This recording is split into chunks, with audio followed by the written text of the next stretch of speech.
है कि हम किसी भी नंबर का फैक्टोरियल कैसे फाइंड आउट कर सकते हैं। ये हमारे पास टर्म होती है मैथमेटिक्स में हम फैक्टोरियल्स फाइंड करते हैं। एक्सक्लेमेशन मार्क इसका सिंबल होता है और किसी भी नंबर के आगे मतलब कि हमारे पास फॉर एग्ज़ाम्पल अगर मैं आपको यहाँ पे लिख के बताऊँ तो यहाँ पर फॉर एग्ज़ाम्पल 4 और ये है, तो मतलब कि हमने इसका फैक्टोरियल फाइंड करना है। और फैक्टोरियल के लिए हमारे पास कैसे हो सकता है, अब इसका इसी को फैक्टोरियल का अगर हम देते हैं कि हमने इसका फैक्टोरियल फाइंड करना है तो इसमें होगा 1 स्टैरिक, कंप्यूटर में स्टैरिक होता है, 2 फिर स्टैरिक, फिर 3 एंड देन 4। यानी कि जहाँ तक 4 फैक्टोरियल है, 4 एक्सक्लेमेशन मार्क जो इसका साइन है फैक्टोरियल का, जहाँ तक फैक्टोरियल होगा हमने 1 से स्टार्ट करके उस नंबर तक चले जाना। फॉर एग्ज़ाम्पल अगर यहाँ पे 14 है तो हम 1 2 3 4 5 6 7 8 इन सब को मल्टीप्लाई करेंगे और टिल देन कहाँ तक जाएंगे, 14 तक।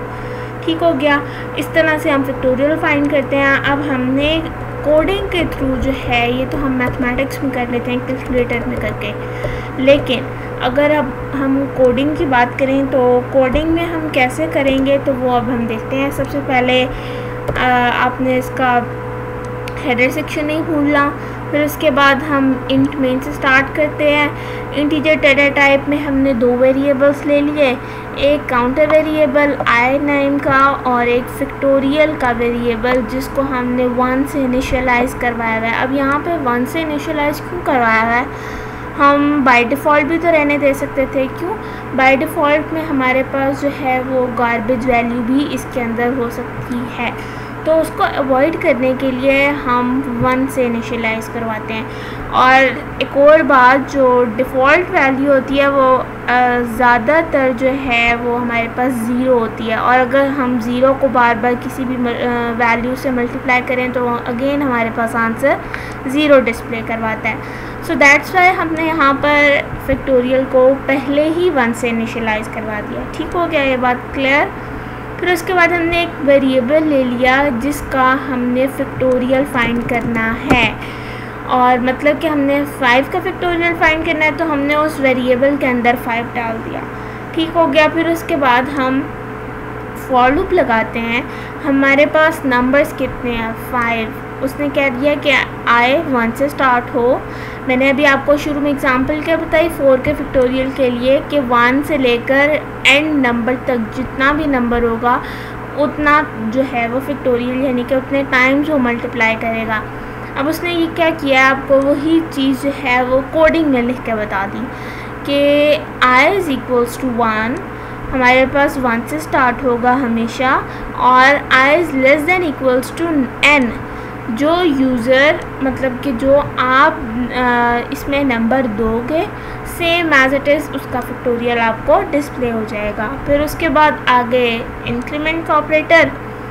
फिर उसके बाद हमारे पास ये एक एक्सप्रेशन लिखा हुआ है, इसका क्या मतलब है कि fact is equals to fact into i। Initially fact के अंदर वैल्यू है 1, मतलब कि इसके अंदर भी 1 है, इनटू i।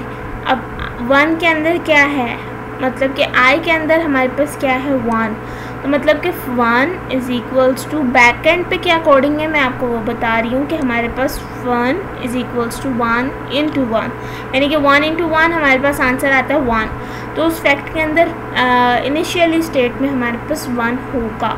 फिर उसके बाद अगर यहाँ पर आइट्रेशन होने के बाद यहाँ पे i की वैल्यू 2 हो जाती है, एक आइट्रेशन कंप्लीट होने के बाद हमारे पास i की वैल्यू 2 हो जाती है, तो उस केस में हमारे पास होगा फर्स्टली इनिशियल हमारे पास फैक्ट के अंदर वैल्यू है 1 और i के अंदर हो गई 2, तो 2 1s are 2। अब फैक्ट के अंदर हमारे पास फॉर एग्जांपल 2 का फैक्टोरियल क्या डिस्प्ले करेगा, वो 2।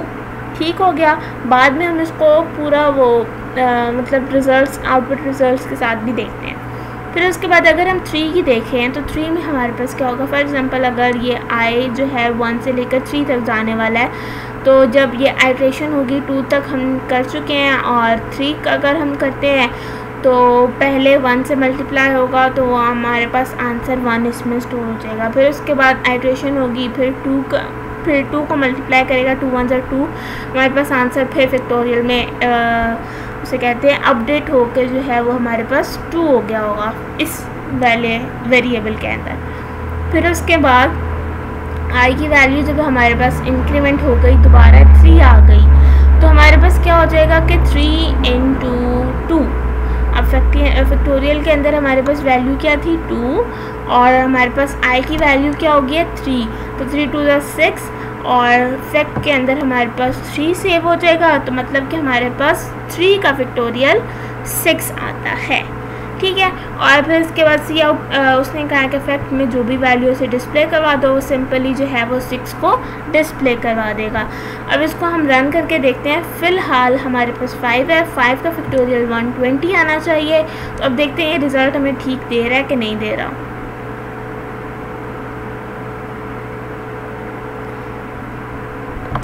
आप लोगों को नज़र आ रहा होगा हमारे पास उसने रिज़ल्ट दे दिया 120, factorial is equals to 120।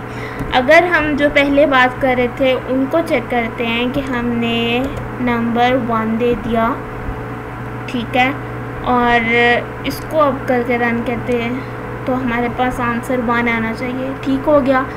Factorial के अंदर इनिशियल पे वैल्यू 1 थी और 1 के साथ जब 1 को मल्टीप्लाई किया जाता है तो मतलब कि 1 का फैक्टोरियल हमारे पास आंसर आएगा 1। फिर हम अगर इसको 2 करते हैं तो 2 1 2 होता है, हमारे पास आंसर फैक्टोरियल 2 आना चाहिए, यानी कि 2 का फैक्टोरियल भी हमारे पास 2 आता है। अगर हम यहाँ पर 3 कर दें और अब इसका फैक्टोरियल चेक करें तो 3 2 6 होता है, तो हमारे पास आंसर 6 आ गया। ठीक हो गया। फिर इसके बाद अगर हम यहाँ पर 4 करते हैं जो कि हमने फर्स्ट पे देखा था, अब इसको करके चेक करते हैं कि हमारे पास आउटपुट क्या आती है, दैट इज़ 24। ठीक हो गया। हमारे पास होता है अगर हम 4 से पीछे काउंटिंग करें 1 2 3 4, 1 2 2, ठीक है, फिर उसके बाद 2 3 6, 6 4 24, हमारे पास फैक्टोरियल आ गया 24। और फिर उसके बाद अगर 5 का करते हैं तो हमारे पास, अच्छा ये जो केस था ये हमारे पास था कि हमने जो है जो कोडर है उसने खुद ही नंबर दिया और उसी को फंक्शन में इसको कंप्लीट कर रहे हैं। अगर तो आपको क्वेश्चन आए कि आपको हमारे जो नंबर है ये जो जिसका हम फैक्टोरियल निकाल रहे हैं ये आपको यूज़र से लेना पड़ जाए तो फिर आप क्या करोगे, तो जो हम लोग स्टेटमेंट लगाते हैं हम वो करेंगे कि सी आउट करो जी, एंटर वैल्यू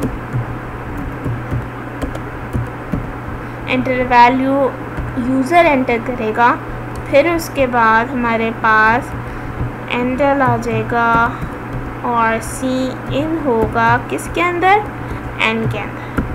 ठीक है, अब ये यूज़र से वैल्यू लेगा। अब देखते हैं इसको ये कैसे लेता है। अच्छा, अब इसमें आ गया कि उसने कहा कि एंटर अ वैल्यू। अब हम कौन सी वैल्यू दें, मैं एंटर करती हूँ 5। अब उसने हमें दोबारा दे दिया कि हमारा फैक्टोरियल जो है 5 का वो 120 है। ठीक है, अगर इसी तरह मैं 6 एंटर करती हूँ तो वो देखते हैं कि क्या देती है आउटपुट, 6, हमारे पास फैक्टोरियल आ गया 720। ठीक हो गया। ये हमारे पास होता है फैक्टोरियल फाइंड करने का तरीका। सिंपल, हमने मतलब कि कोडर अगर कोई वैल्यू डायरेक्ट देकर उसको सॉल्व करे वो भी कर लिया हमने, और अगर हमने यूज़र से लेना हुआ स्टेटमेंट के अकॉर्डिंग अगर हमने यूज़र से वैल्यू लेनी हुई नंबर की और फिर उसके बाद हमने फैक्टोरियल फाइंड करना हुआ तो हमने वो भी चेक करना। ठीक है, अब तक आपको समझ आ जानी चाहिए कि फैक्टोरियल होता क्या है। जैसे हम मैथ्स के फार्मूलाज में करते हैं फैक्टोरियल को, उसी तरह हमने इसकी कोडिंग करनी है और उसको जो है वो उसका आंसर डिस्प्ले करवाना है। That's for all, thanks for watching and please subscribe my channel.